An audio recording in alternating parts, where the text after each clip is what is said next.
talking Illinois high school football. If your goals are as high as you talk about, tonight's the night you go out and just take one more step. It's a view from the West.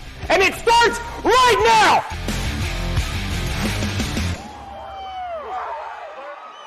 Welcome back to View from the West podcast. I'm your host, Greg Armstrong. View from the West, covering Illinois high school football on the western side of the state. So, of course, we got to cover the Western Big Six. That's our last preview remaining. Mitch is off this week. He'll be back. But this week, we're bringing in, I'm calling it the Score Squad. We got Matt Randazzo, Corey Kuffler, and the incomparable, the inconceivable, the... I don't even know what other words to use. Oh, I got some. Brian Stocking. Welcome, guys. Before I get ahead of myself, I should say anybody listening to this, go back in the archives. We have season previews for the Northwest Upstate Illini. Dazzo, did you listen to that one? So you're informed? Not yet, but a little bit, but not all of it.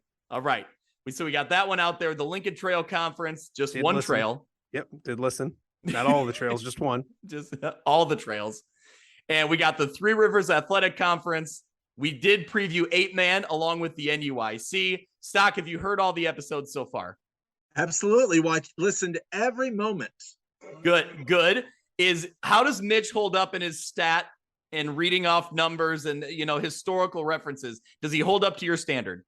Not bad. He's doing good. It's an enjoyable listen. Him and you are a very enjoyable crew to listen to. Look at this. I didn't even pay him to say that. And Stocking, I didn't even bribe you either. And Stocking, Dazzo gets jealous because Mitch brings up your name more than he brings up Dazzo's name, and that makes Dazzo a little jealous. I think makes me angry. Well, I can only do so much. And Corey Kuffler, thank you so much for being here as well. You're fresh off the golf course, slogging through. How is it not soaking wet today? Oh, it was when we started. There was a river of water running down the first fairway that we played, so it was fantastic. It was. You're throwing darts at the pins today, though, so it was pretty fun. But the best part of your golf game today is that you won a door prize and you won a computer, which you're on right now. I am. I won a Dell computer, which is pretty stinking cool. So thanks to the I-80 truck stop museum. It was awesome. Well, I'm just glad that Brian Stocking could figure out Zoom and get on here. So we're lucky that we got that far. Took me 20 minutes. Well, I'm glad you're here. You were the first one waiting to get into the room. Real quick, how about the fact that we've had a pandemic and we went through it for how many years and Stockpile's just now figuring out Zoom. Everybody else has lived on Zoom for like 2 years now. Stock is now welcome to Zoom. Stock. It's called Google Meets with the District. Okay, there you go. That's all right, Stocking. That's the last time you're allowed to reference another state, because this is an Illinois high school podcast. So I teach in Iowa. What can I say? I know your employer, but I'm saying here's the podcast we're doing. It's Illinois, so you got to stay focused here. Well aware. All right. So Stock, before we get going, you're the guru of the numbers. You're the stats guy or staff guy? Staff guy. Staff guy. But I think it was actually stats guy, and you just didn't understand what they were saying. So anyway, you are the stats guy. Give me the best Western Big Six stat you got to kick us off here. Geneseo and United Township have played, according to my record, 16 times. The last time UT beat Geneseo was back-to-back in 1930 and 1931. That was the last back-to-back, but UT, with a win this year, could win their first back-to-back since 1930-31. Okay. Dazzo's already got hand on forehead. He's already frustrated. Because they don't play that often. They just started playing again recently. In They took like 50 years off, probably. They took 70, but 2000, they stopped playing in 31, picked up in 2002. As the administrator, can you mute him? I believe I can. Yes. Dazzo, don't let facts get in the way of a good story, or a good stat in this case for yes, that is one Brian Stocking. Is that gold or fool's gold? That's gold. It's debatable. Yes. Dan Pearson will listen to this. and he will text us the verdict. So Dan, as you're listening to this, just text us all gold or fool's gold, and we'll move on from there. That's very true. He can let us. He is the ultimate judge of the fool's gold. He's heard way too many of them over the years. Yeah. So, all right. Well, thank you to those guys from WQAD for the Score for being here. They have a half-hour show every Friday night during football season into the playoffs. The previews have already started.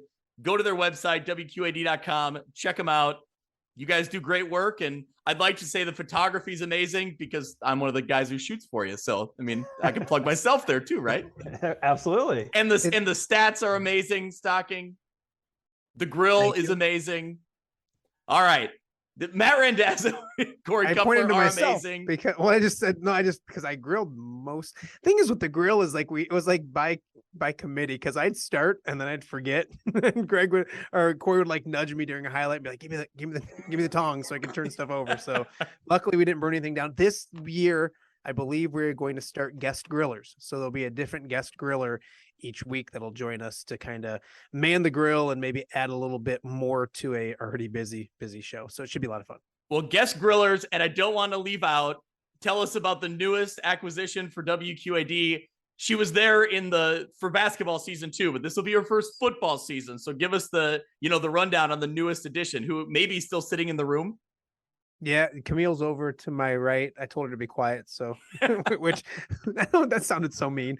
I didn't mean like I said keep it down because we were doing the podcast, but she's doing a fantastic job. She was with us for the Score basketball edition, but she's learning and getting ready to experience the whole half-hour thing and what we kind of do. She said to me the other day, "So y'all grill and do the show at the same time?" I'm like, "Yes, it's going to be great. Trust me, it'll be a lot of fun." So she will be kind of baptism under fire. She'll kind of just get thrown right into it. But like I told our new anchor John here at WQAD, and James Zahir was telling him the same thing. It gets wild, it gets crazy, it gets hectic. I get loud, but for some reason we love doing it each and every year. And from being here every year doing it, and also your past experiences of doing it, it's like an addiction. It's like something where no one should want to work 14-hour days and run around crazy all day, but it's the funnest 10 days. Might be that John Deere Classic. You can flip a coin. Probably my favorite 10 days of the entire year when it comes to my job and what we get to do. And I think Cuff could agree with that as well. Oh, absolutely. It's one of those things that you look forward to once football season starts. You look forward to Fridays, and long days don't matter. They're a lot of fun, and at least we get a little food at the end too, which is great. And at the beginning, because we pick out some really good buffets. That's true too. For lunch. True. So you got a sandwich food at the beginning, at the end, to a whole bunch of high school football, and doing the instant podcasts, the instant reacts podcasts here on the View from the West they were a ton of fun. Hopefully they weren't too weird, because by that point we're just like, like the days kind of have grinded on us a little bit. Stacking's kind of annoying us a little more, like towards the end of the day. So sometimes we probably argue a little too much, but we do all like each other. We love Stockpile too. So can't wait to do all that stuff again this fall. Yes, the Instant Reacts will be back on Friday nights. That's kind of the show after the show where we all get back and kind of decompress, and things get a little punchy. It gets a little wild, but that's kind of the beauty of it. So and I don't know, this episode may be the same way because you can never really corral Stocking. So we'll see how it goes. But let's jump in. We've talked long enough here without giving any previews. So let's jump right in. We're going to start with United Township. 2021, they went 4-5. But what's interesting when you look at their record, 4-5 finish, they played Galesburg and Sterling in weeks 8 and week 9, really tough. They needed one more win for that 5th win to make them playoff eligible, and they fell short in both of those games, but they were right in it. They played really tough. Obviously, the year before in the pandemic season in the spring, they finished 4-2. That was the story of the spring, that UT was on the map, and Nick Welch had this team playing with confidence. They were fired up. I think last year was a product of some younger kids and trying to figure out what works and kind of getting kids in places to succeed. I think this 2022 season is where the experience will really show up. Really intrigued with United Township this year. You kind of mentioned it, a young team last year. I got a chance to talk to Nick Welch a few days ago, just exchanged some text messages. So absolutely. He talked about last year, they got beat up front a few times. and more often than he would have liked, but that group has really dedicated themselves to really working hard this offseason. With experience comes success, especially up front in football. And I think you'll see that a lot this year. And he's just like, Nick Welch is a very energetic, fun head coach to be around. And he believes in his guys. A good analogy, or maybe a good comparison, is in college basketball. Fran McCaffrey loves his guys. And if you're his guy, he's got your back, and vice versa. And that's what it is kind of with Nick Welch. He loves his guys. He's there to battle for him, and he believes they can be really good. We're going to hear a lot about Matthew Kelly, a quarterback that started last year as just a sophomore, very talented young man. If he can stay healthy, I think a big reason why he didn't stay healthy last year is that experience up front. So hopefully they can protect him better. They can be really good. He's excited about some defense and some linebackers. And one guy that I want to hit on is somebody he talked to me about via text messages, maybe their most talented junior and a really talented junior class, is a young man that we haven't even seen on the field yet at any level. During the spring season of 2021, he suffered his ACL tear. Grayson Anderson is his name. So he missed that spring. He missed the fall, the quick turnaround. So obviously you're not going to be able to recover that quickly. He's back this year, tight end, linebacker, really athletic, really likes what he can see from him. So I'm just on board with Coach Welch and what he's done with that program. I know Stockpile will talk about it a little bit, but they haven't been at the playoffs since 2001. Yeah, so it's been a long time. Obviously, they would have made the playoffs in the spring of 2021 if that would have happened. Obviously, they didn't have the season and stuff. So, great dude. Congratulations to Nick Welch, by the way. Got married.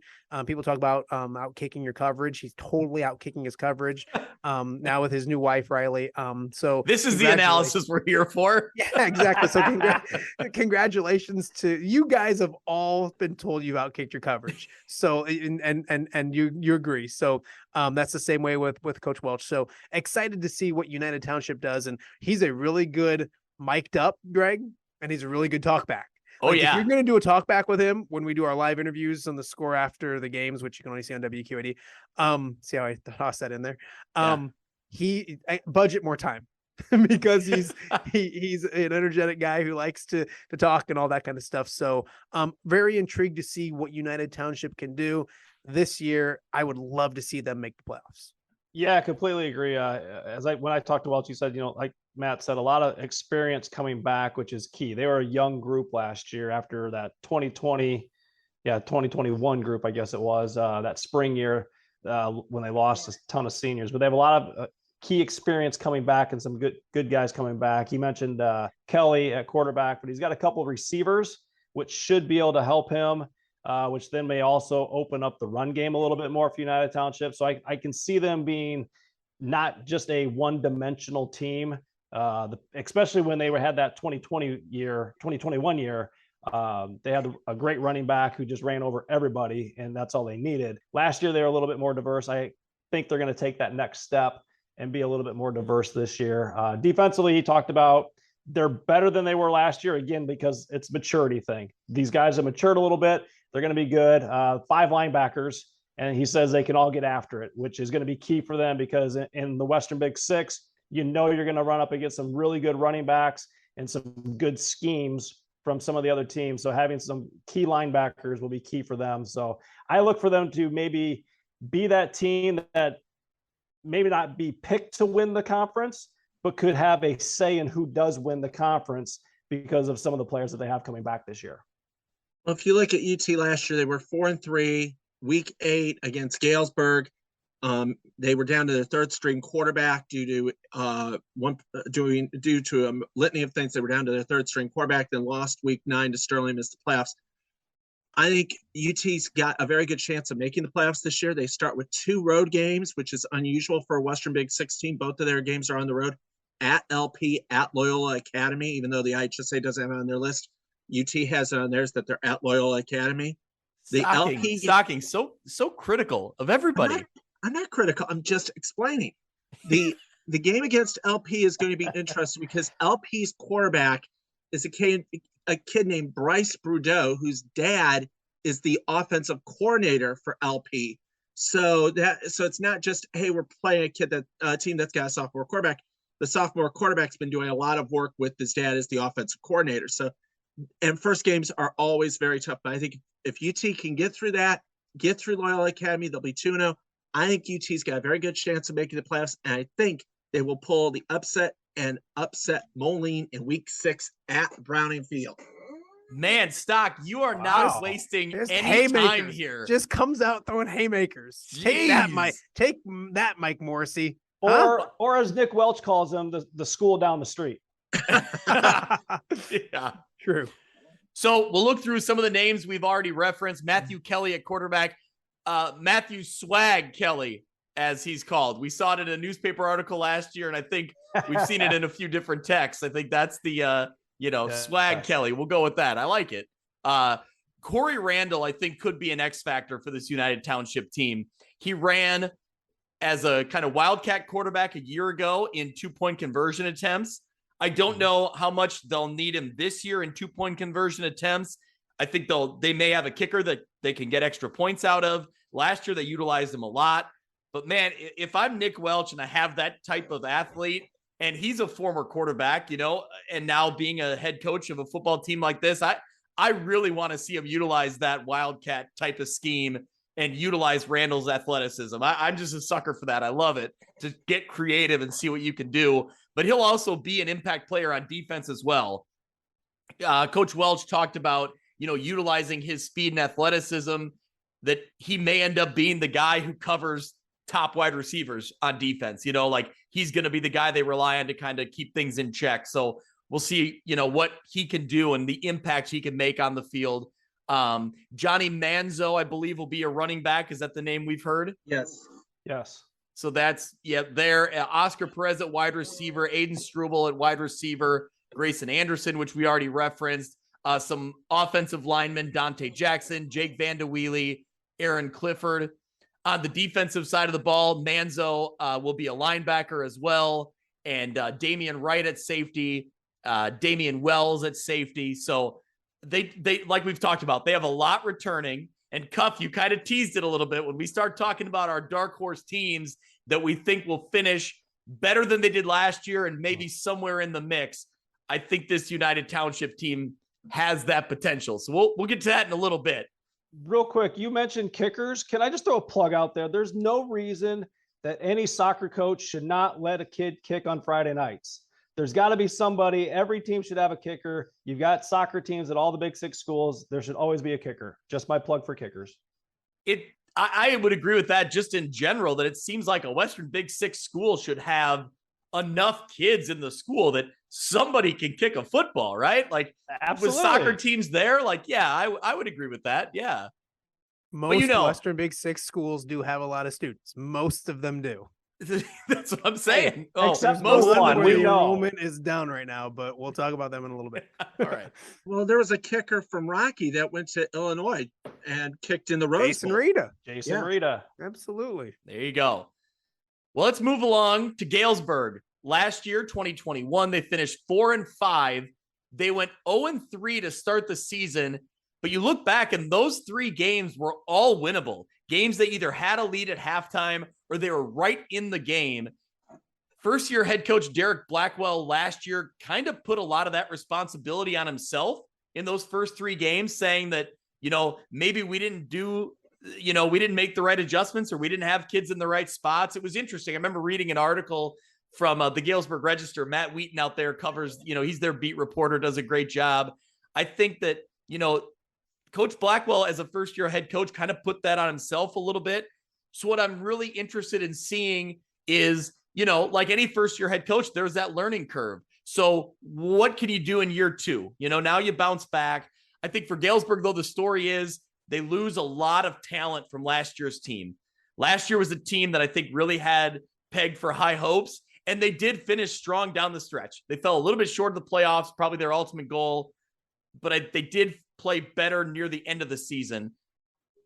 I think, like you said, Greg, I want to see what Coach Blackwell does in year 2. You talk about players and teams improving from week 1 to week 2.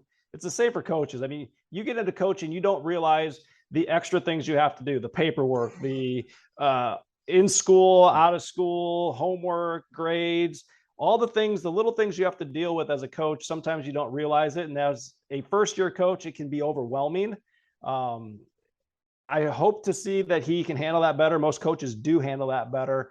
I think that they're a team that if they can get over the players they lost, I mean, the Egyptiaco brothers, who had been there for 17 years, it seemed like. And they're just down at Monmouth, I think, right? Yeah, they went to Monmouth. Yeah. So 2 good players that you lose. Who steps in? Who fills those roles? Aiden, I think, was it Connor Aiden? I think it was Grant. There was Grant and Connor. They were brothers. Yeah. Right. No longer there. Quarterbacks no longer there. So looking to fill in places. So curious to see what they do. Can they take that next step? And I think they didn't you see some all silver helmets or something too on the UniWatch part? They do. I saw Galesburg tweet it, or again, the Galesburg Register had a photo about their spring practices, and they had silver helmets. And sure enough, they do have a new look, which I haven't seen yet, but I'm very excited. So anybody from Galesburg listening, if you get a look at it, you want to send a sneak preview over to View from the West, you just go ahead and tweet at us. We'd love to see it. I think if you're going to lose 17 seniors, which is a huge, that's a large amount of impact players. I think the good news for them is that Tristan Legate steps in at quarterback. He played a lot of quarterback the last couple of years when Aiden was injured. Right. And you also have Cameron Aguirre, who played running back and put up some big numbers for him last year as well. So you have impact players in the right positions. And along with that, Nolan Carl was a guy we talked about a little bit last year, and Mikey Eicher, who was a wide receiver. His brother, Josh huge, the fastest human being I've ever seen. Yeah, exactly.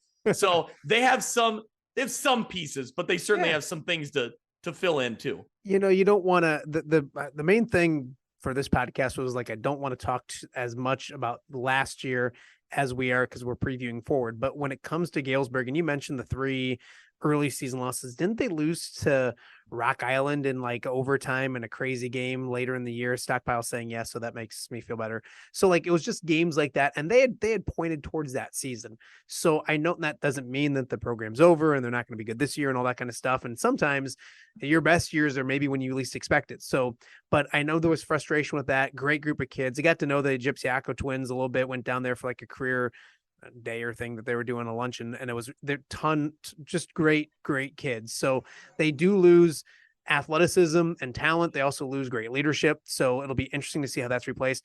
Did get to spend some time with Derek Blackwell last year. We did our Score on the Roads for our midday show, and we went down to Galesburg. Great guy, great passion for the program, all that kind of stuff. A guy who's been there forever. So love the fit there. And it's a very, there's a lot of questions coming into the season on how good they can be and where does the talent come from. That's the beauty of high school football, is there's that next guy up mentality. Just the next class in has just as much talent. So yeah, some familiar faces, some familiar names we do know about, and we'll see if they have the talent to be in close games. Getting over the hump and winning close games is something that was a bugaboo for them last year. Hopefully they can get over the hump and do it again this year. Leggett, when he played in 2020, had a very good spring that year and was a revelation. So if he can replicate that this season, that's going to be good for Galesburg. For Galesburg, the big stretch is going to be week 6, 7, and 8. Week 6, they're at Rock Island. Week 7, they're at home against Moline. Week 8, they're at UT. Those 3 games could very well tell the tale for Galesburg's season, but they come in with a lot of momentum. They're one of the hottest teams in the Western Big Six ending last season. They've got a chance to be good if they can replace those that big number of seniors. Blackwell could have a very good team on his hands. I need to know more players that are revelations, because that's just fun. That's just great. If you're a revelation, you're certainly doing something right. I wish that and can people watch this podcast? Or is it we may post the video on we post little clips on Twitter. So if you can see the amount of times Greg's gives a face, it's usually to something that Stockpile says. So, and there's 2. We're at 2 right now. We're only through 2 schools, so we'll see. Stock. It's because I have so much love for you, and I have heard your stories for so many years that I know what's coming. But revelation makes it sound like that they'd been terrible all these years, and there was finally a revelation and a better quarterback. No, and that's not true. To me, it makes it seem like he came from a shining light at the 50-yard line. Like it was, Leggett was a freshman that year. He was not scheduled to start. Then there was an injury. He comes in and starts putting 200-yard games together. Sounds like a pleasant surprise.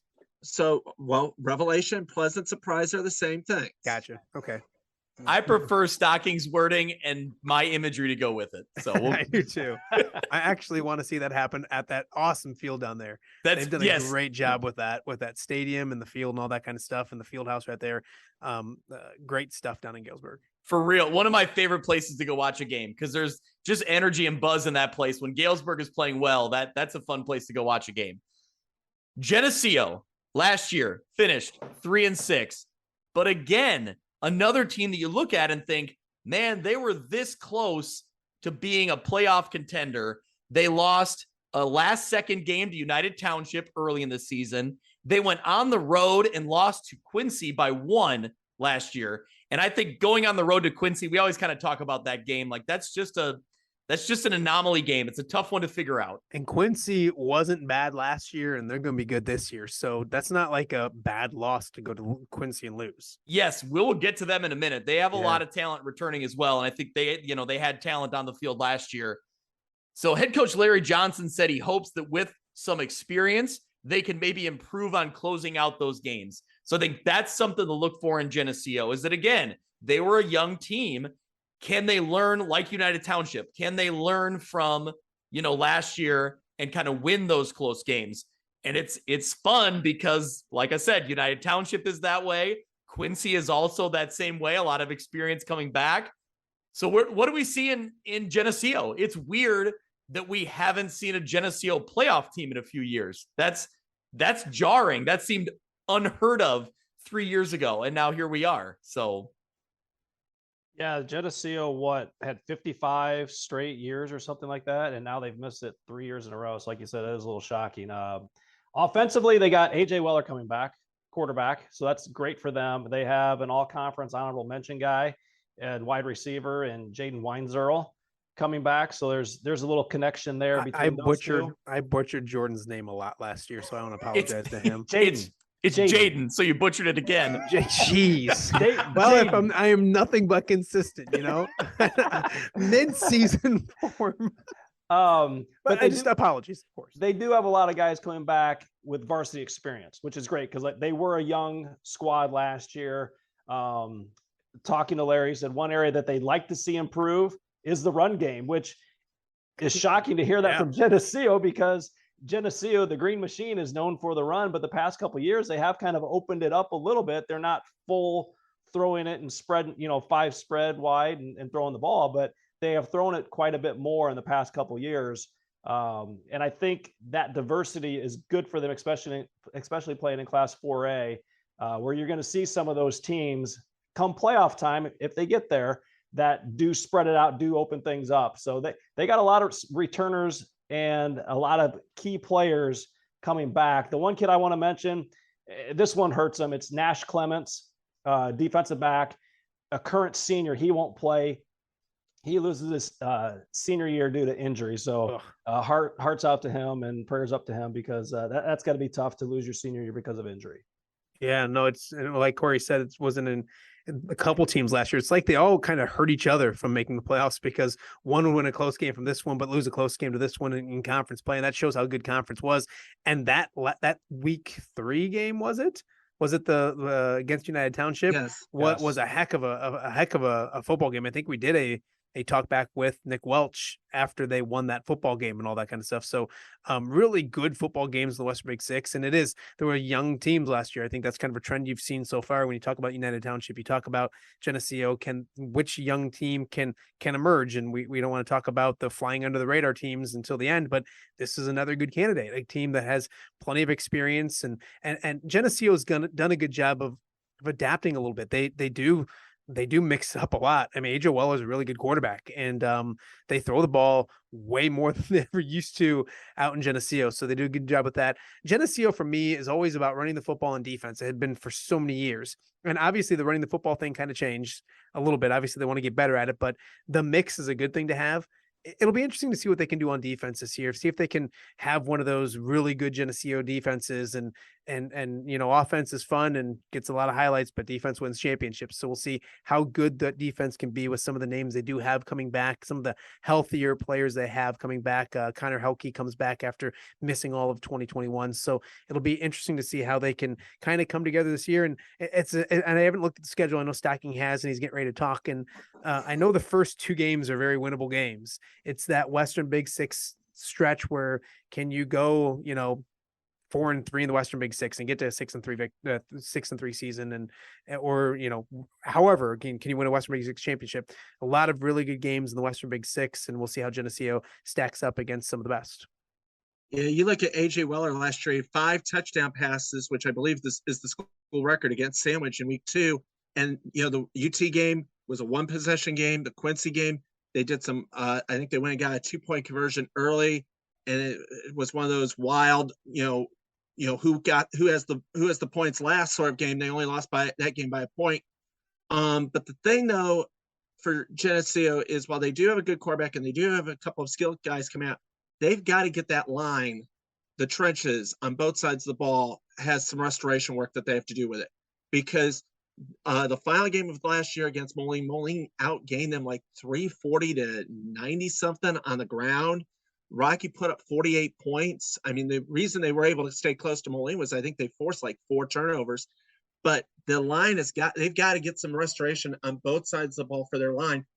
Geneseo last year was 1-6 in the Western Big Six, and I don't think anyone would have ever saw that coming. Yeah, I mean, I think that Geneseo team last year was playing guys at the varsity level that maybe weren't quite there yet, but it was just a matter of that's the need in that position. So we need you to step up and do it. And certainly Geneseo being one of the smaller teams in the Western Big Six, that becomes a challenge. And I think Larry Johnson referenced that he's hoping that experience now leads to this year. The moment shouldn't be too big for them. They've been there, they've been in those games, they've seen it. So, now it's about taking that next step. And I think certainly we're looking at it. Everybody in Geneseo is looking at it like they're hungry to get back to what Geneseo football, what we think it should be, what everybody kind of looks at. And I will say there's a lot of great towns, but that's one of the top ones where you go to on a Friday night. It's just, I know it's cliche that the whole town shuts down and they go, but that's what it is. Beautiful stadium, place looks great, new turf. You just get there, you can hear the grill going, you can smell the grill going. You walk in there, it's Friday night lights, and what everything is good with high school football usually is in Galesburg, and usually along with it comes a lot of wins. In Geneseo. Did I say Galesburg? Yes, you did. In Geneseo. You're off to a great start this season. Galesburg's good too, right? All right. Don't worry about it. Just to add on to that real quick, Larry Johnson, do you guys know how many years he's been there? Total, not just as a head coach. His whole life. 24 years. Wow. Yeah. So this is his 24th year in Geneseo as a coach, head coach or assistant coach. It's his 17th as a head coach at Geneseo. And so we like all the coaches in the Western Big Six. Absolutely. He's such a good person. That he's a really good football coach, obviously, but he's such a good person and somebody that we've gotten to know really well as well. So yeah, we'll see what happens out in Geneseo this year, but it's going to be intriguing, Greg, to see. I can't wait to do the under the radar thing at the end because there's good candidates throughout the conference. When Geneseo is winning, that place is unbelievable, especially when they're on a hot streak. That place is and when they're losing, they're there too. Yeah. Like I'll say that. Like it's such a great loyal fan base that it's great either way. But I love going out there, and it's what's right about high school football. Well, before we move along, I do want to mention we talked about their offense in Weller and Weinzerl. On defense, Will Taylor, Jack Schneider, Tim Stoll will be impact players, and also Connor Helke. He sat out last year because of an injury from the spring season. And I think he was a name we had heard a little bit in the spring before he got hurt. So I think that's one to look for as well. So those are some names to watch for. But yeah, we'll get back to Geneseo. I think they'll be in the conversation when we talk our dark horse candidates in a little bit. Let's move into the Quincy Blue Devils. They're a team sitting at 4-5 last year, and they're a lot like Geneseo. I mean, they're almost in the exact same position as Geneseo and United Township. They had a lot of talent. that was young last year, now looking to make that next step. I got to give a shout out to Matt Shuckman from Muddy River Sports. He's the editor down there.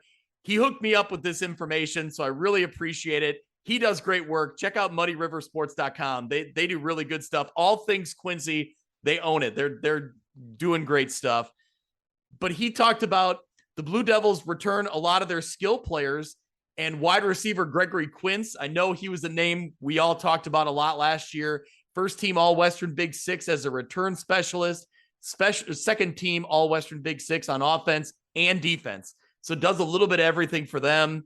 Aiden Byquist was the starting quarterback last year, but he's an athlete that can play wide receiver or running back. So it'll be interesting to see where he ends up. Last year as a junior, he led the Western Big Six in total offense, 190.4 yards per game. So that's a dynamic weapon that they have coming back.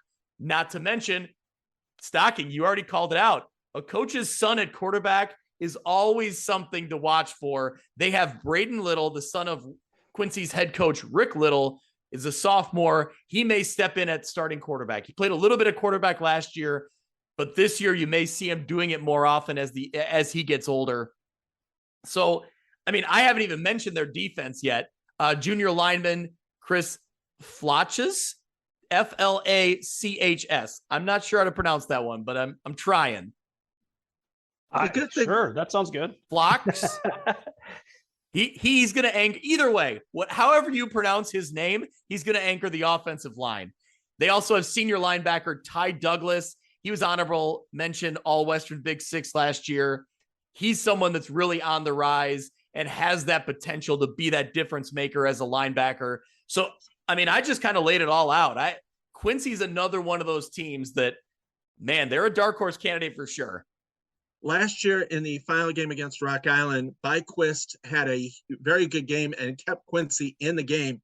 And one of the receivers that he hooked up with was Jack Metalmeyer. And both of those guys are coming back. And the good thing is if Little does struggle, they don't have to go very far to put Byquist in to maybe be like back in the day, the Don Strock type, where they have a guy who's the starter, then they bring in the guy that's the closer essentially at quarterback, and Byquist could do that. So if anyone at all, anyone understood that reference, please send us a message or a tweet at View from West Pod. I am dying to know if anybody got that. Because Stock, I follow you, so I get it. I'm right there with you, but that one went way over my head. I got nothing here. Back in the 80s, the Dolphins had David Woodley as the starting quarterback. Don't explain it. And he was replaced. They usually would third or fourth quarter bring in Don Strock, who was, quote, the closer, who would come back and bring the Dolphins back or close the game for them, sort of like a relief pitcher in baseball. I literally had no idea the Dolphins ever had another quarterback besides Dan Marino in the 80s. I had no idea. That was before Right? Marino. It could have been Marino was there in like 83, so it could. Yeah. And Strock was the closer for Marino in 83 also. All right, moving on with Quincy. Thanks, Stock. Something interesting is, it's always hard to make that trip down to Quincy because you got the bus ride, you got that lag of getting yourself moving and getting ready to play and just being on that bus for 3 hours, or if you're Sterling, probably 4 hours. They host Moline, Galesburg.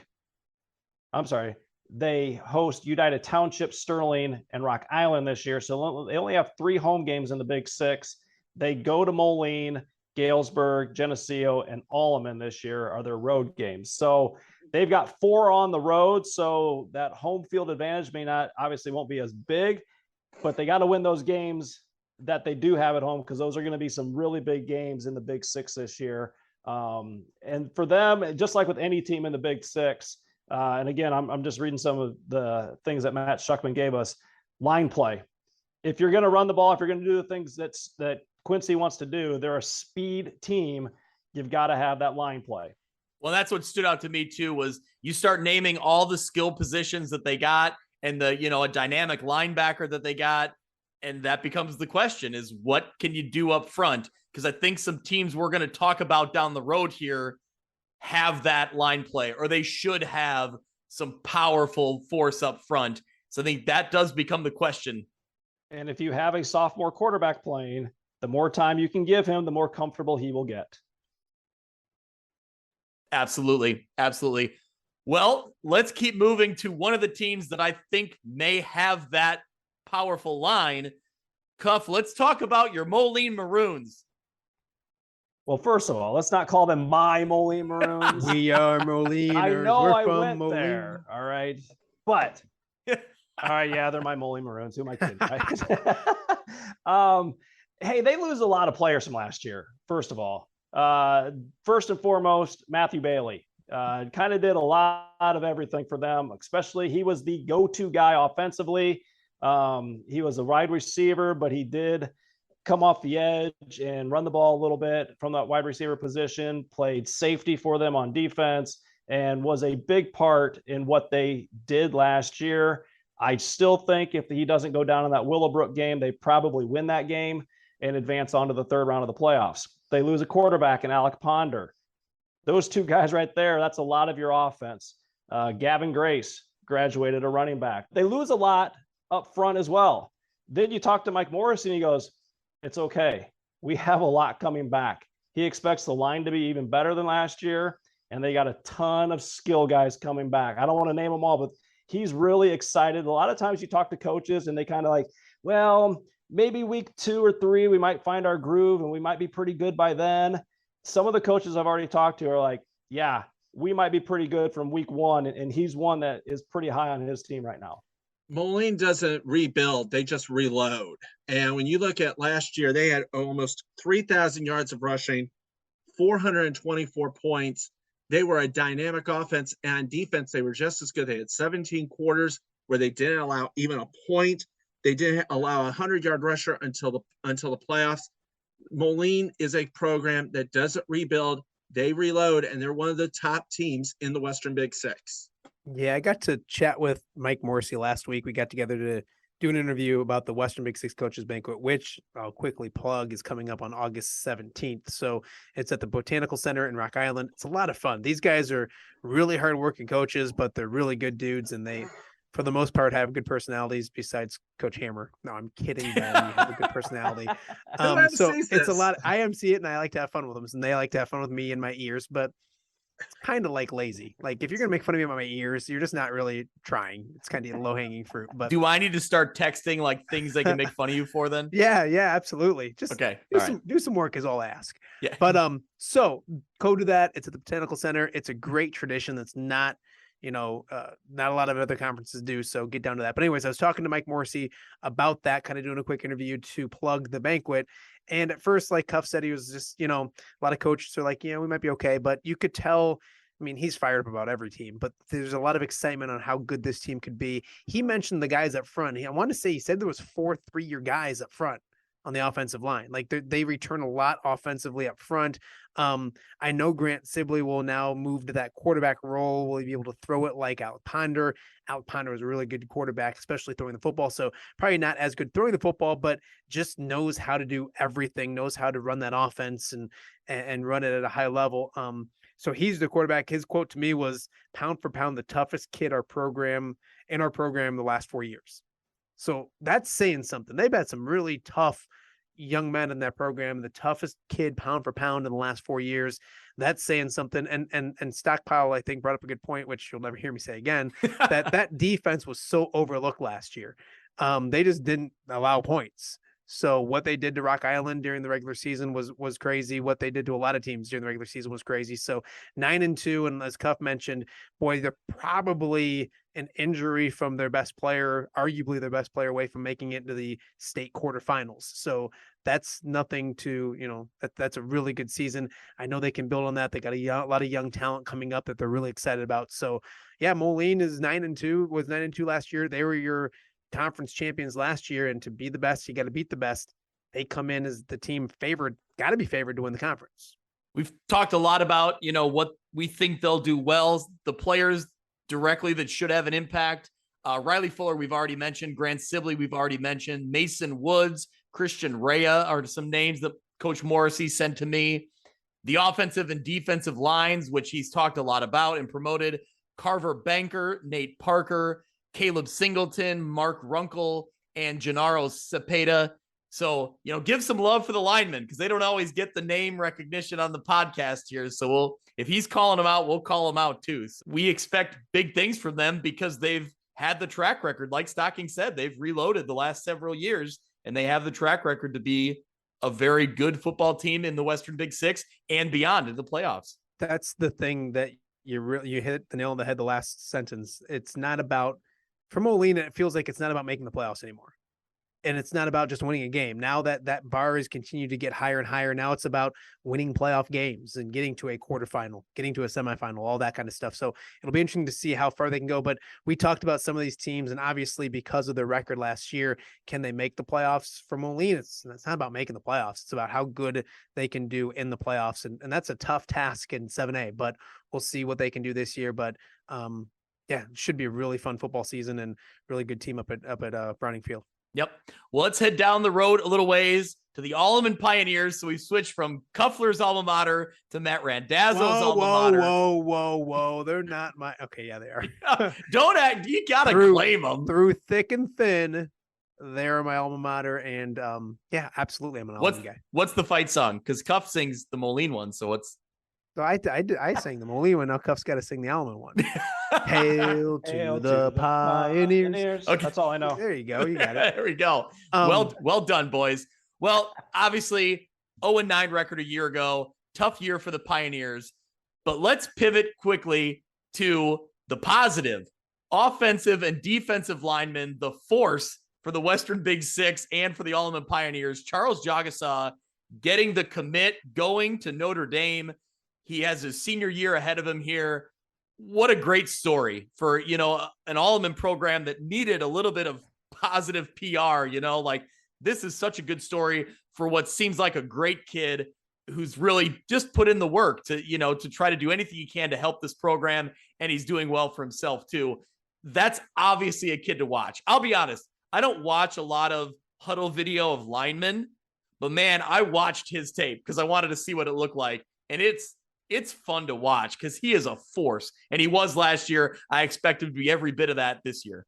Yeah, Charles Jagasaw, 6'6". I talked to him today, 6'6", 315. That's a big boy, and he was bigger last year. He says he's kind of trimmed down and in better shape football-wise than he was last year. So arguably the best player in the state of Illinois, one of the best in the Midwest, and a 5-star recruit going to Notre Dame.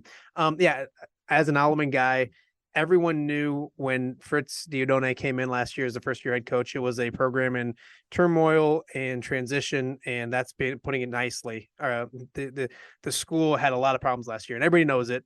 It's a new regime. The people that were the problems are now gone, which is a great thing. They were horrible for the school. Gloves off. It was not a good situation. Thankfully, that has changed. There's a new administration in there. There's a new athletic department. Things are heading in the right direction. Morale-wise, it's so much better than it was before. But the damage was done. And in a sport like football, you don't recover in a year. You just simply can't. You don't do that. You need that kind of building throughout the years. So are they going to turn around and win 6, 7, 8 games this year? Probably not. But was over there today talking to the players. And first and foremost, Fritz is a great dude and a really good guy to lead this rebuild. There's more numbers, or there are a lot more numbers, not a ton more numbers, but there's more numbers, which is a good thing. They came into the season last year with 3 guys that had varsity experience at any level. 3 players. There were guys that came out that hadn't played football since 8th grade, simply so that they had a team. Now, those guys got some experience.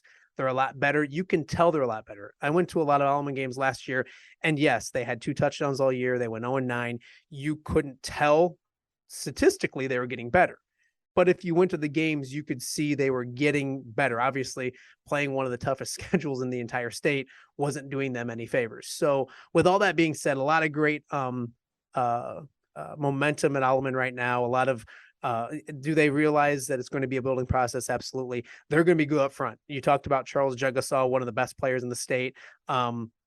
Jason Bowker is another offensive lineman that's really good. They started a true freshman at center last year that now has good experience. He's going to be a really good football player. So up front, they're going to be very, very good. it depends on if they can get somebody to throw the football a little bit better. They're going to start Daniel Van de Heede at quarterback.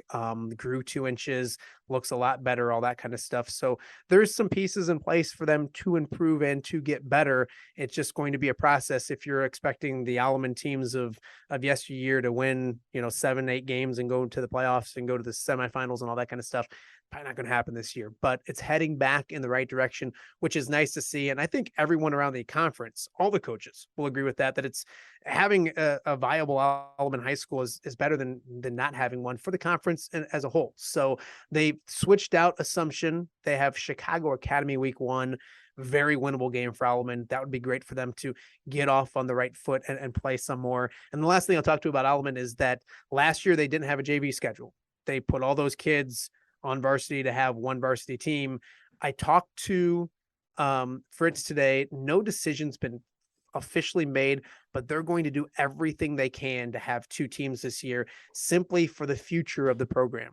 Because those freshmen and sophomore that played up last year, they just weren't ready to do that. And they weren't getting meaningful, good reps at a level that they should be at.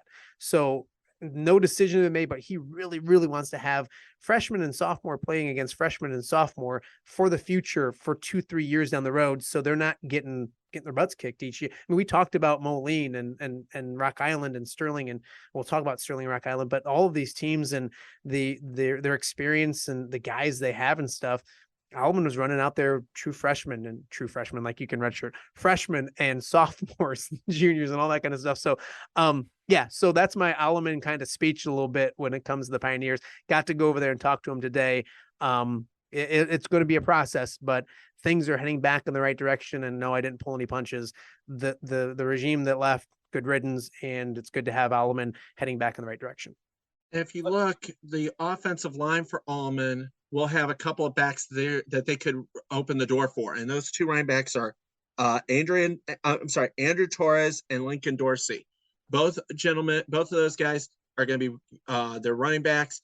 I think if Alleman can get off on the right foot against Chicago Academy, we do not know what these Chicago public school teams are. A lot of them. Yes, we do. They're not. Chicago Academy doesn't strike me as Chicago Mount Carmel. All right. It's a very winnable game. It's a very winnable game. It's on a Saturday. I think if the Pioneers can get off on a good foot, they'll still struggle in the Western Big Six, but I think you could see that they'll play some games a lot closer than last year. I think that they've got a chance to maybe pull an upset or two. Quincy Notre Dame went 2-0 last year against the Western Big Six. They beat Quincy and then they beat Alleman last year. Maybe they can pull an upset there. Maybe, if they come 2-0 into the Western Big Six, that would be the story of the year. Yeah, that would be a great start for them. Cuff, what do you got? Yeah, real quick, just want to give a shout out to Charles Jagasaw because one, yes, he is the best player in the Western Big Six, regardless position. I mean, you're a 5-star recruit. You're the best player in the Western Big Six, but kudos to him for staying there. Because I know there were people that really wanted to try to draw him away from Alleman and try to say, hey, come to our program. Why would you play for a program that's not going to win? But kudos to him because he's like, I don't care. I'm with my friends. I want to be here. I want to play here. I've had other adults ask me around, like, why would he pick Notre Dame? Why would he not go to Alabama or this other LSU or the SEC? Or good for him to go where he wants to go, man, because he's good enough to play wherever he wanted to go. He picked where he wanted to go. He stayed at Alleman. He stuck it out. And now he's going to get the fruits of his labor. And maybe he's that guy that can also help turn this program around. Like, hey, Charles stuck it out. Charles played here because he wanted to. So I want you to play here as well. So congratulations to Charles. Let me piggyback on that, Cuff, because I talked to Charles today. He talked about, I'm like, when did you know Notre Dame? He's like, it was up until the very end. And he had his final teams simply on coaching staffs and who he felt most comfortable with. And that's the same thing with Alleman. He felt most comfortable staying at Alleman. Asked him, why didn't you leave? Like, off the record. And he's like, because this is, my family went here. This is where I wanted to be and all of that kind of stuff. So really refreshing and really cool to see that when it comes to him and what he's going to do in the future. And like they take him to Jordan, to Seton, to the feeder schools. And is he going to affect a program in which they're going to go from 0-9 to 9-0? No, but going to schools man, not what program has a Charles Jagasaw that you can get to your feeder schools and say, hey, here's this dude who's going to play at Notre Dame next year and be on national TV every single week. So that's the process. I mean, it really is that slow of a process in which it comes to building a program back up. It's those 6th, 7th, 8th graders that need to go to Alleman feeder school wise that they lost in years past and stuff. So great points by Cuff. Is Charles Jagasaw, this is going to be a side tangent, I hope not too long. Is Charles Jagasaw the highest profile recruit in the Illinois Quad Cities? Ever? I mean, I hate to think somebody's going to correct us because there's somebody bigger that I'm forgetting. But in recent years, Logan Lee went to Iowa from Orion. Sure. But in recent years, that Notre Dame that's a pretty big. And you look at the offers and where he's ranked at and stuff like that. I mean, not too many people had the LSU, all that kind of. I mean, hey, Logan Lee is one of my favorite people in the entire world. But, absolutely, and he had a great, and he was.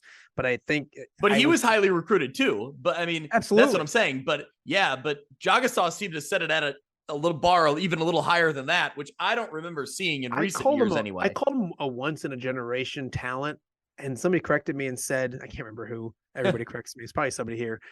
And they said, no, he's a once in a lifetime talent. Like that's how good he is. So you're right, because somebody will get at us, and who cares? I'm used to it.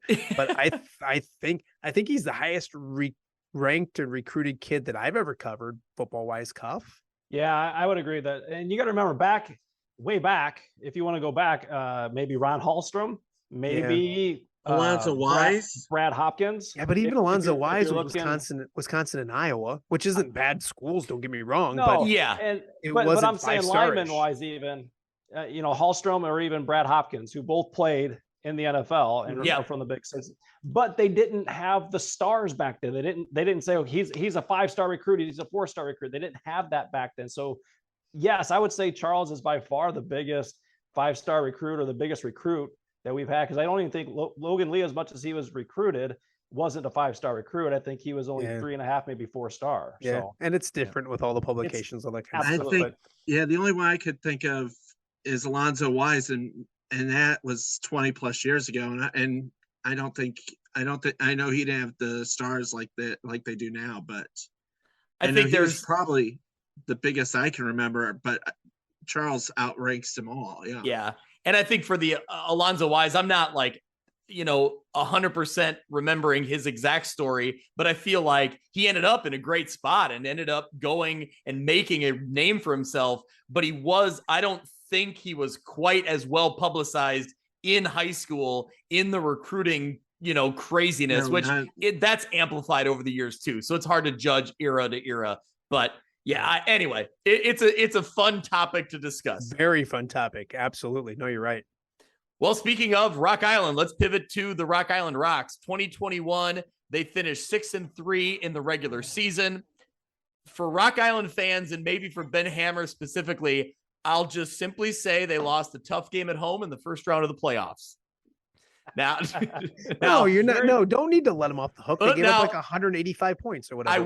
I will say that Ben Hammer did tell me that he thinks an area they need to improve is defense and tackling, physicality and tackling. So there we go. I agree with him 100%. Yes. And I think they will be, all joking and giggling and all that. Okay. All jokes aside, I will say I have to put up, because Hammer will be hammering all of you guys.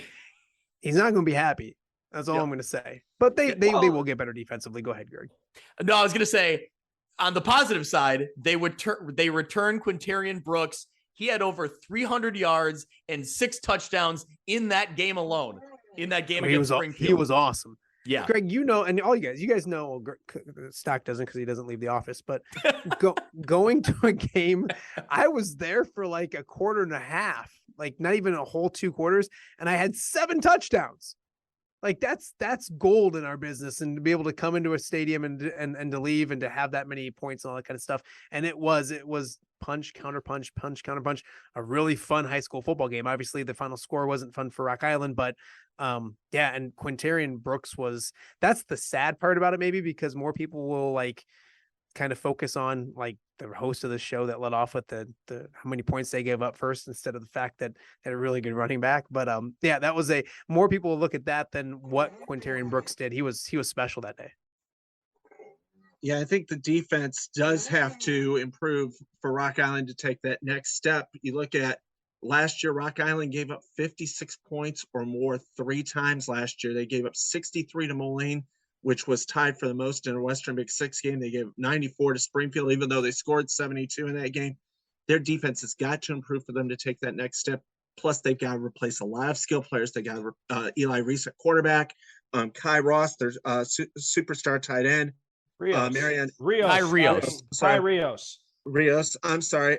Marianne Anderson, they also have to replace. So they've got to replace a lot of skilled players, but their defense has to improve. I was just going to say, yeah, you look at this team and it's very similar to Moline's when we know the people they lost and the names they lost, but in talking to Coach Hammer, they're going to be good up front.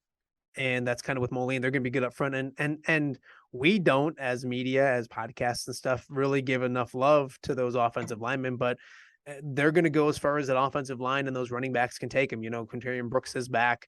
Darius Tongo is back as well. They do have some talent at running back. Joe Allen is back. So they have a lot of running backs and a really good offensive line. And you can win a lot of football games, especially at the high school level, doing just that. Now, they have not named a starter. I don't even know if Coach Hammer said he knows. So that's probably an open competition still right now. But there's 2 kids that are vying for the starting quarterback job at Rock Island. They're going to wait until the opener. Coach Hammer said, we're not going to give our hand or tip our hand at all. The 2 young men, Javian Clark Pugh and Connor DeUlio, are kind of competing for that quarterback position. But so we'll see what they can do when it comes to throwing the football. But that's where their bread's going to be better this year. They have to run the football, and they have really good running backs and really good offensive linemen. And as much as a hard time as I give Coach Hammer for just life in general, because he's fun to mess around with, he's a really good football coach, and he'll have those guys playing their hardest each and every Friday night. And so 6-3 record is what I think gets lost in the mix, because you talked about, negative stocking over there, talked about how many points they gave up, and woe is me. They gave up over 56 points 3 times. They lost 3 games, the regular season. Yeah, they lost the playoff game, but they won 6 games. That's a really good season, especially in the Western Big Six. And they beat some really good football teams. Obviously, there's some games they want to have back, but not a bad season last year for Rock Island. And it could be a very good season for them again this year too. Well, let's talk about, you talk about the linemen being important. Jace Bennett, John Rower were a couple guys that Ben Hammer pointed out for us. Linebackers important to that defense that we've talked about. Isaiah Samuelson, Stephen Marquez. On the defensive line, Alex D, Naylor Gay, and also Fiston Nayugusima as a quarterback. I'm glad you said that one. I got it. I think I got it right. You got it. Let me add to that real quick. He also gave me at left. 4 of their 5 offensive linemen are back. They only have 1 newcomer on the offensive line. So Edmund Garcia, Jace Bennett, John Robert at center, and then Alex D return on the offensive line. So because I think you did it earlier with one of the teams. If they're gonna give us the names, let's mention those big linemen, man. Yeah. Those guys, the grunt work. And you look at it, guys. The defense is going to be mentioned, but it needs to get better tackling, physicality wise, all that kind of stuff. They were in a lot of shootouts because that's what Rock Island like to do. They like to get up and down the field too. They scored a lot of points last year too. The best help for this defense is going to be a running game. Now, obviously, it's a quick running game if Quintarion Brooks goes 80 yards for a touchdown. But the best help sometimes for a defense that's been struggling is controlling the football, running the clock, playing a really good, strong running game. And that's what Rock Island should have this year. That's only going to help a defense. And he mentioned a lot of guys on this defense. They've heard the stupid jokes that people say. I'm going to have them at the banquet, Ben, so get ready for them. But they've heard the jokes all postseason or all offseason about it. It doesn't sit well with them. You know what I mean? They're competitors and all that kind of stuff. This defense will be better this year. There's no doubt in my mind it will be. Also, one of the guys that I want to talk a little bit about is, I think it's that same kind of X factor as we talked about with like Corey Randall from United Township. Darius Tongo is a guy that, was kind of listed as just an athlete. That's just Ben Hammer listed him as just an athlete. That's kind of one of those X factors. He really impressed me last year. And I think with maybe a little bit of an expanded role this year, I think he could be a guy that could make a lot of noise. Ben Hammer, when I asked him about him, he mentioned him as a defensive back or safety somewhere in the backfield on the defensive side. So another guy, again, athlete, playmaker, somebody on that defensive side that can be a shutdown kind of guy for other teams' wide receivers. Moline travels to Rocky in week 4. And that could be the game of the year in the conference. Rocky, they open at Pekin. Last year, Pekin walked into Rocky and beat him 21-0. I think Rocky's got revenge on their minds. And Ben Hammer's teams are very good on the road. The last 8 games, Hammer's Rocks are 6-2 on the road. So look out, Pekin. Rocky's going to be coming for. Look at Mr. Positivity out there in Port Byron, Illinois. I know the positive stock. We love it. Here's the thing with Coach Hammer. Coach Hammer will use anything we say against us to motivate his kids. Well, yeah. And the Cuff's laughing. I'm not joking. He will take anything we said here and he'll just edit it up and show these kids. He's a very good motivator when it comes to that kind of stuff. So I'm glad that you behaved yourself, Stock, after you gave him a tongue lashing early about giving up so many points and all that kind of stuff. My folder's still going to be at the top of the list when it comes to getting them jazzed up because of the defense last year. But I will say they are a very good road team. They're 6-2 in their last 8, and they're going to want to give Pekin some payback. Well, hey, if it gets them fired up, that means they're listening. So at View from the West podcast, find it on any podcast stream that you like. That's the plug. If they're angry, they're listening. So it's fine. And if you really want to see how ugly they are that they're bashing you, The Score every Friday night at 10:35. And we even put Stockpile on. So that's right. He's shaking his head. Yes. All right. One more team to run down in the Western Big Six. The Sterling Golden Warriors, 2021 record, 7-2 regular season, lost in the first round of the playoffs. Head coach John Schlemmer, he was actually the first head coach to respond on my View from the West preseason coaches forum. So kudos to him. Shout out. Thank you, coach, for being on top of it. Also, his message was pretty simple for what they need to do in 2022. 2 words: stay healthy. Absolutely. Yeah. And I think you guys are best friends, right? Is that why he responded first? They're kind of twins. They kind of look alike. Yeah, go figure. When you were talking about John Schlemmer, I thought that was him talking there for a second, Greg. And we all know nobody likes 2 guys that look so much alike. No one likes that. Nobody. No, but when I reached out to Coach Schlemmer, he's like, all right, I'll give it my best shot. And then he gave me 5 paragraphs about how good his team's going to be this year. So I think he's pretty excited. But as you mentioned, Greg, the first thing was stay healthy. They do lose Jason Farnham, a big lineman for them. So that's a place that they need to fill. And as I read down his information, he kind of buried it at the end. He should have put it right up there with Farnham. They got a transfer in this year that is going to be really good, and he's really excited about him. Kendrick Muhammad is going to be a defensive tackle, offensive lineman, and they're really excited about him. So he's a guy that's probably going to step in and fill that role for Farnham. But they do have Antonio Tablante is back. He was, I believe, the top rusher in the Western Big Six. So they have him back. They do have Cale Ryan back, but from what I understand, we'll be splitting time at quarterback this year. They have a new guy, and if you watch the Sterling basketball team this past year, his name is John Paul Schilling, a really good basketball player. He is out to play football for the first time ever, and he's going to be one of their quarterbacks. So kind of crazy to hear a first-timer ever playing quarterback. They had some underclassmen playing quarterback last year, kind of out of necessity. So I think they may have a little depth there, and maybe some of those guys are going to pivot to other positions.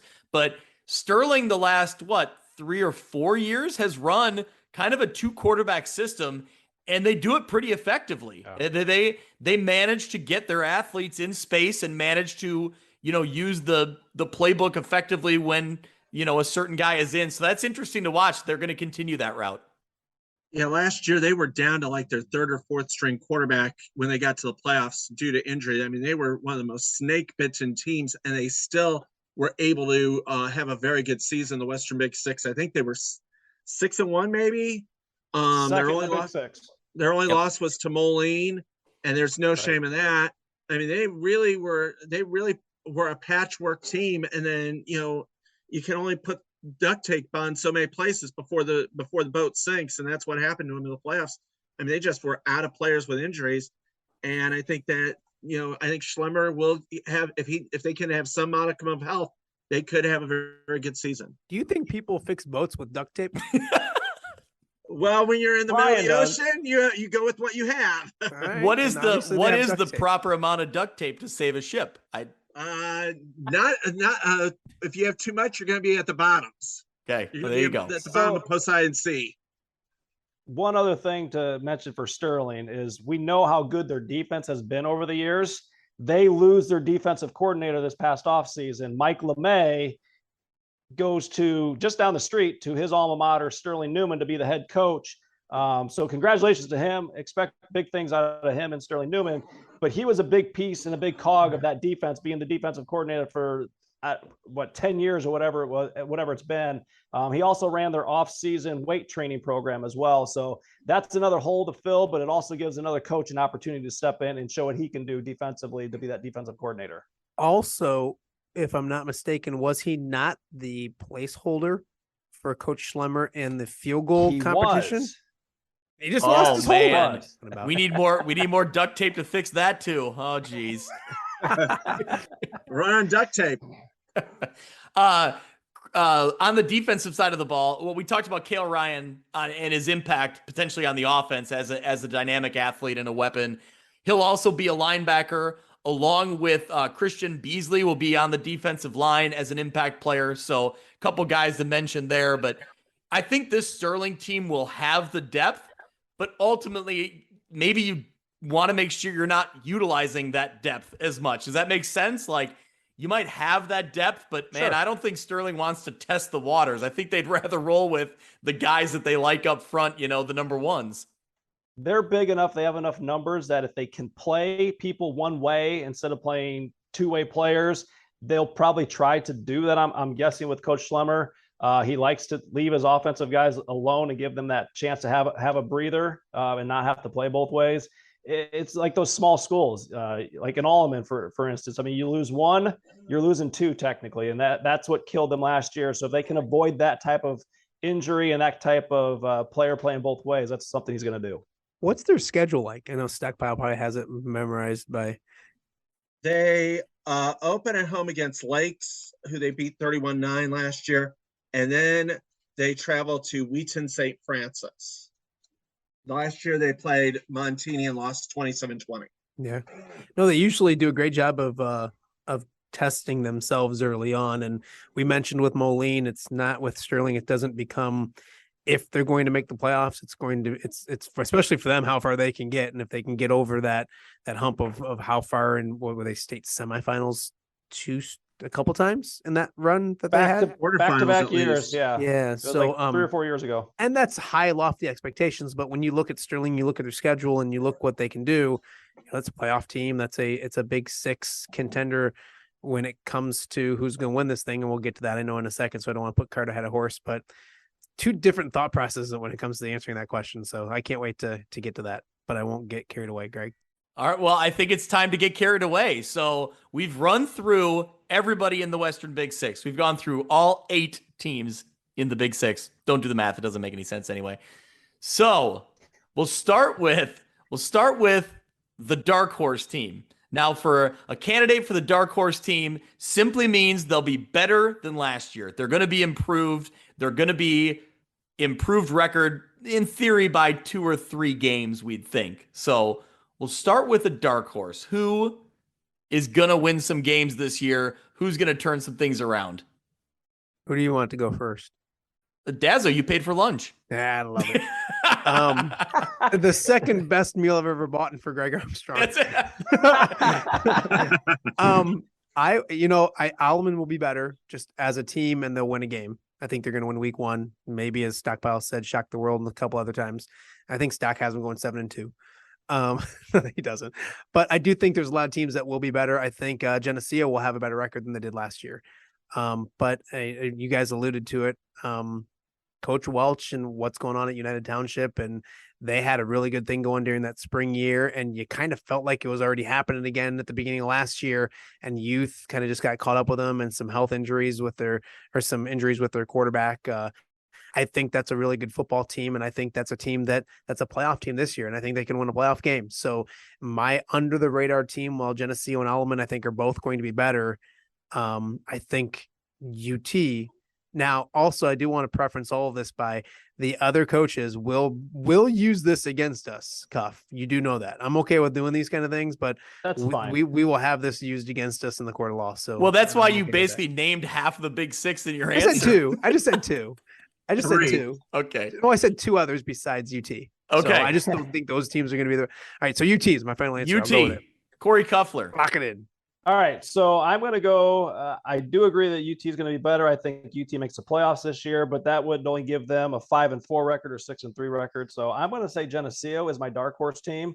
I think they get back into the playoffs. I think they have a 6-3 season. They turn things around.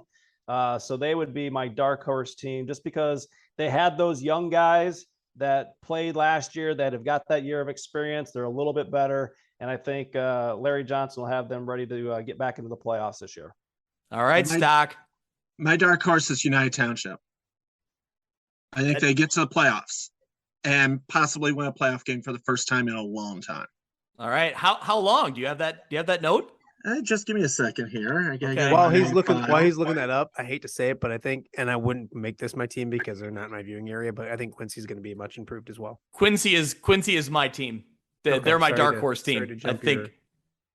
Nope, I'm right with you. I think Quincy is a team, but I love that it's so wide open that we're talking about United Township, Geneseo, Quincy, all teams that have a lot of talent coming back. All right, Stock, what do you got? 1987, they beat Romeoville in the first round 30-20. That is awesome. That is gold. That's why we love you, Stock. And I think the Western Big Six is wide open. You got 3 teams that just rebuild and reload, reload, they don't rebuild. You got 4 other teams essentially that bring back a quarterback. And then you've got Allman, who could be a spoiler somewhere along the line to a team that's not paying attention. Western Big Six is going to be wide open. It's Alleman. Alleman. That's why I said Allman. No, not Allman. Alleman. There is an E in there. This is Matt. every there is an E in there. Yeah, this is every Friday night in the sports office, but so I won't bore you guys with it. But okay, now what's the next question, Greg? All right, Stock, I'm starting with you this time. Who wins the Western Big Six? No team will go undefeated. Moline, though, 6-1, will win the Western Big Six. And did you say earlier their one loss was to who? United Township. No team will go unbeaten in the Western Big Six. Moline will win the conference outright 6-1. There you go. Dazza or Cuff. All right. Well, I'm between 2 teams here. I want to ask this real quick. Stocking, you'll probably know the answer. Mike Morrissey has only lost the conference once since he was a coach, correct? I believe so. I think the year Sterling jumped in, twice. I think Sterling won it back-to-back years. Yeah, Sterling went back-to-back. So he's lost it twice. So those are the 2 teams I'm going to say. I'm actually going to pick, and I know Mike Morrissey will kill me for this one, but I'm going to go with Sterling. I think Sterling wins the conference this year. Week 8 is at Browning Field for those 2. All right. Yeah, Cup has the 2 teams. And boy, I go back and forth because Moline, there's the whole to be the best, you got to beat the best, and that they were the best last year, and they're returning plenty of talent to be the best again this year. So there's that. I also do like the storyline with Sterling.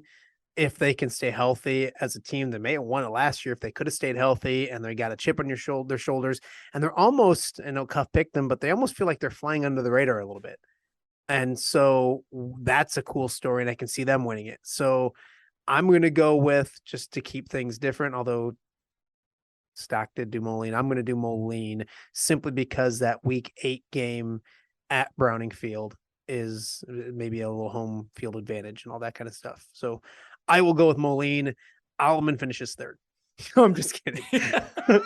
I'm just kidding. So Hey, you can leave it. Predictions are what they are. That's all right. No, that's all right. I'll just go with the first two. Okay. So I looked through and I kind of agree with what Stocking said in the beginning. I don't think this is going to be a year. I don't think this is going to be a year where there's a clean sweep.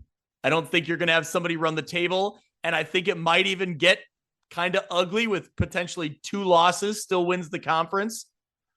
I'm going to say at the end of the day, I think Sterling wins it. And I think it'll be really, it'll come down to week 9. I think, I mean, it usually does, but I think week 9, Sterling plays at home against United Township.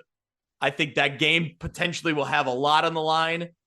I'm gonna go with Sterling because I like the talent they have coming back, and from what I've heard, that they have the pieces in place if they can stay healthy. What's week 9 for Moline? They are at Geneseo, and Rocky is at Quincy that weekend. So that is a really interesting week 9 slate. Yeah. And Quincy comes off a short week because week 8 they are at Erickson Field on a Saturday night. Interesting. Those matchups are really interesting going into week 9. I think there's a lot. What's Quincy week 9? Quincy is home to Rock Island. Yep. That's really, and we didn't mention Rock Island when it came to our under the radar teams. Nobody mentioned them when they came to win the conference, but I still think Rocky's going to be good too. Well, that's what I think. Yeah, they didn't get in either one of those discussions, but I think maybe it's because we all agree that they'll be in the mix somewhere very similar to where they were last year, potentially. Mm-hmm. So it's not really a dark horse necessarily. How many playoff teams out of the 8? Ooh, that's always a good question. Yeah, what did we have last year? That's why I'm a good journalist. 5. I say 5. Whoa, okay. Now, last year we had Sterling, Rocky, Moline. That was it, right? That was it. 3 last year. So Cuff thinks that Geneseo and UT add to the mix. Geneseo, UT add in. Potentially, depending on what Quincy does in their first 2 games, they can make it a 6 for this year. Okay, here's my next question. I'm going 6 go ahead, also. Cuff. Go ahead. Stock's going 6. Yeah. I think all 8 make it. Let's do it. Moline gets the auto because they win the conference. Rocky, Sterling, UT, Quincy, and Galesburg are my 6.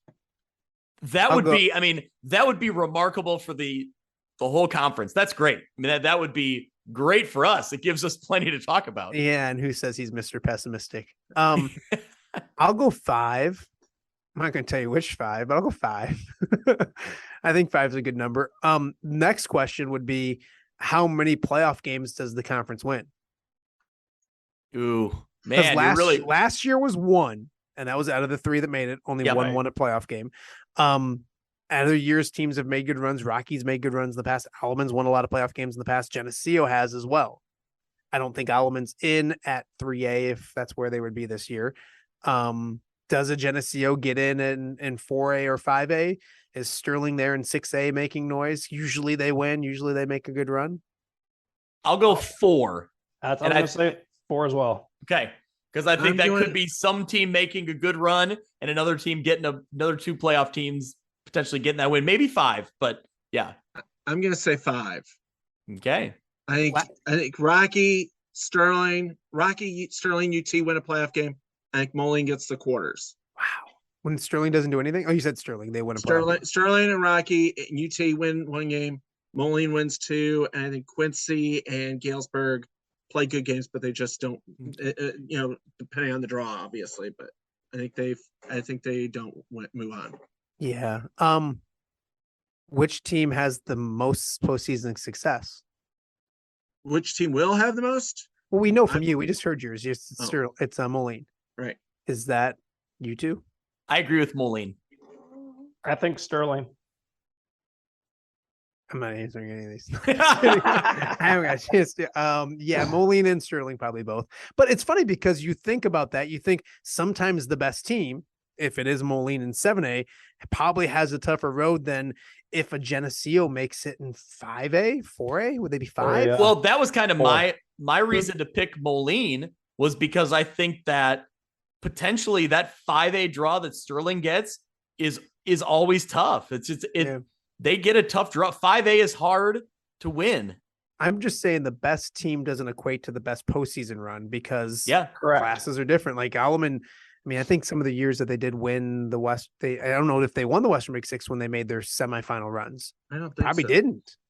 Moline hasn't made a quarterfinal since 1979.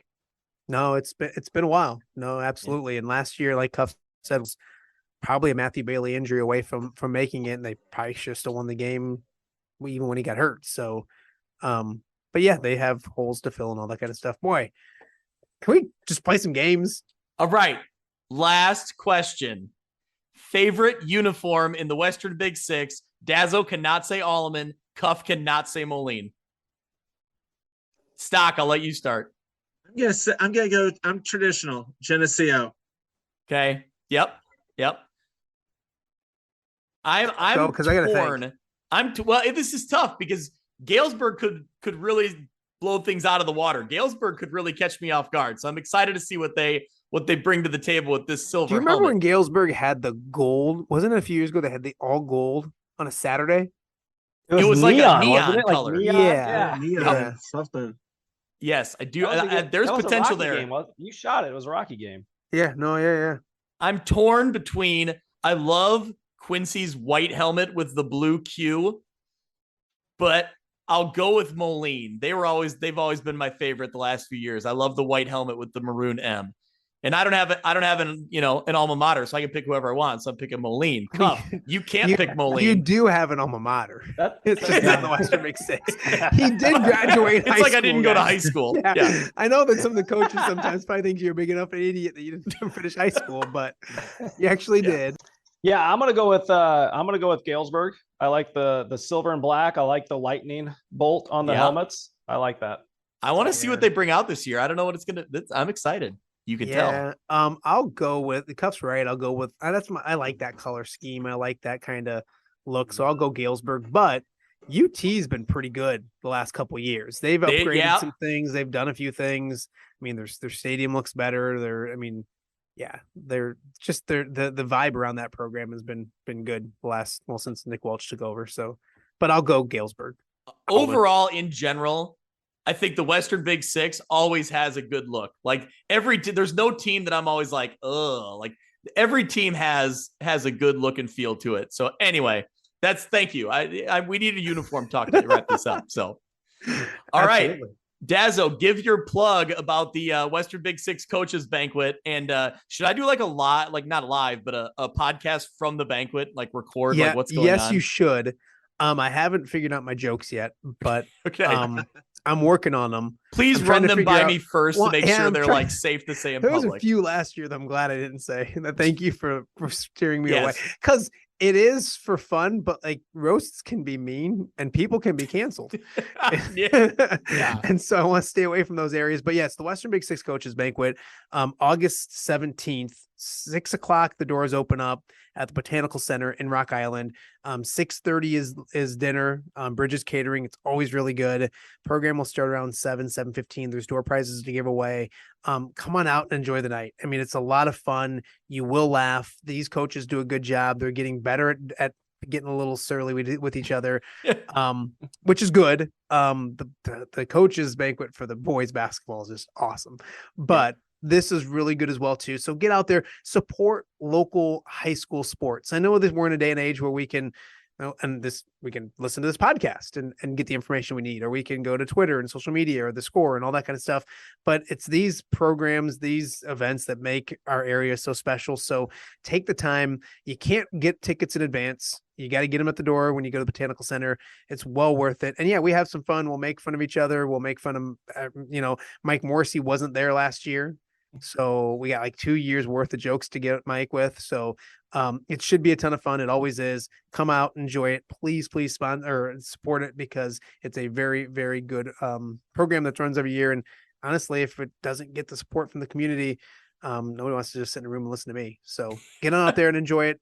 Greg hopefully will be there. And then also it is on MediaCom 22. There you go. They aired at a different date. So yeah. Can you get a Bring us Brian one. Stocking joke or reference into the coaches banquet? Absolutely.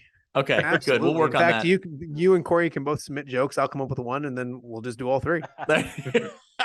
There you go. Stocking, What's the tab to go to the coach's banquet? How much? What's the tab?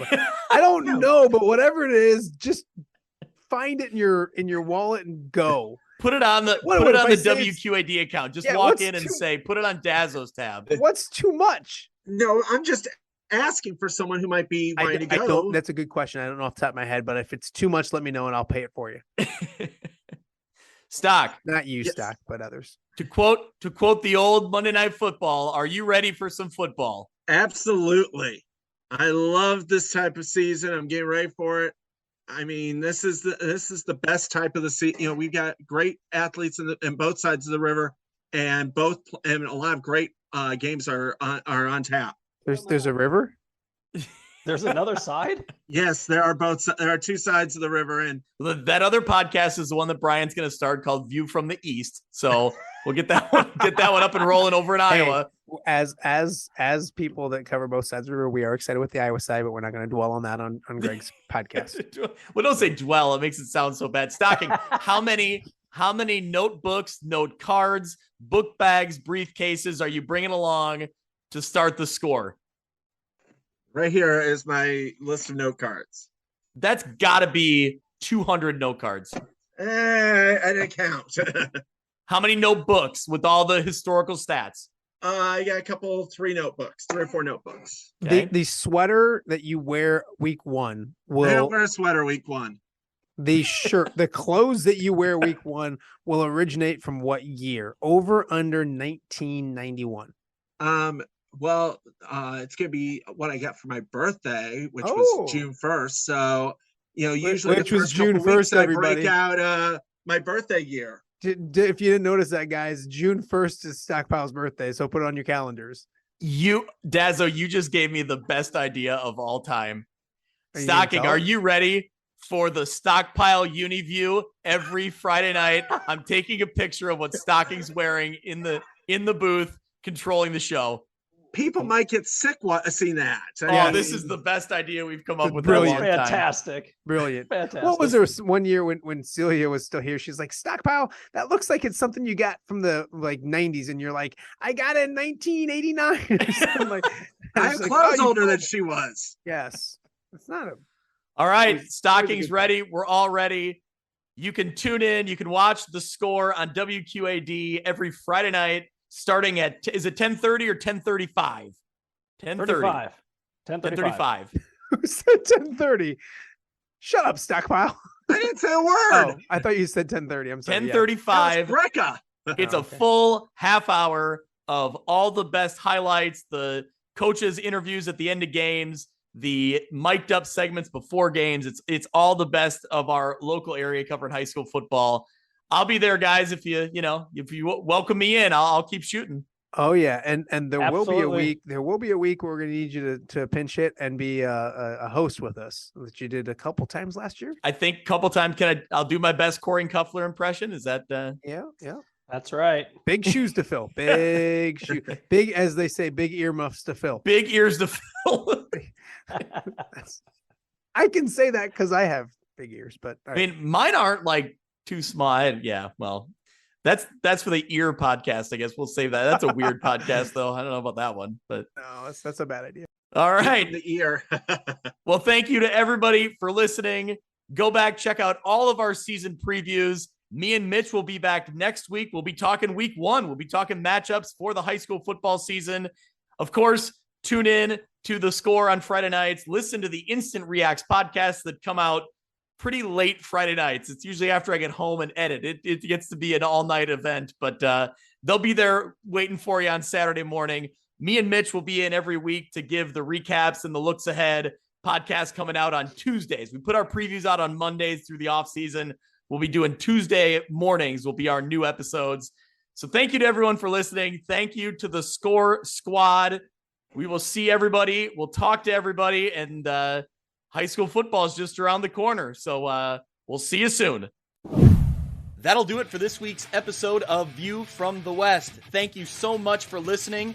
I encourage you to go out to Apple Podcasts or Podbean and subscribe so you can follow along, and downloads will come automatically every week. You can follow along on Twitter at ViewFromWestPod. You can also email me if you're interested in being a sponsor, viewfromwestpod@gmail.com. Thanks so much. We'll see you next week.